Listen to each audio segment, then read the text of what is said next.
হ্যাঁ বন্ধুরা, তোমরা হয়তো ভাবছো আজকে আমি কি রান্না করতে চলেছি। আজকে আমি রান্না করতে চলেছি বাড়ির চারপাশেই আমরা পাই যেসব শাক, তার মধ্যে কচুর শাক। এটা আজকে আমি নর্মাল করে বানাবো। কেমন করে বানাই চলো বলছি। সেদ্ধ করে নেব। কড়াইতে আমি এটা এইভাবে শাকটাকে নুন দিয়ে আমি ভালো করে সেদ্ধ করে নেব।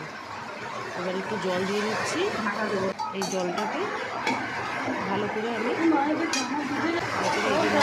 ঢাকা দিয়ে এইভাবে সেদ্ধ করে নিচ্ছি। এবার আমি কাঁচা লঙ্কা ছিঁড়ে রেখেছিলাম, ওগুলো দিলাম। এবার দেবো ব্যাস কিছুক্ষণ এইভাবে আমি আরও ভালো করে সেদ্ধ করে নেব। এবার দেখো নামিয়ে নিয়েছি, সব নামিয়ে নিয়ে এখন আমি আবার কড়াইতে তেল দিয়ে শুকনো লঙ্কা, কালো জিরে এভাবে সোমবার দিয়ে আমি পেঁয়াজ কুচি দিয়ে দিলাম। পেঁয়াজ কুচিটা ভালো করে একটু নাড়াচাড়া করে ভেজে নিয়ে আর এই সেদ্ধ করে শাকটা এর মধ্যে দিয়ে দিলাম।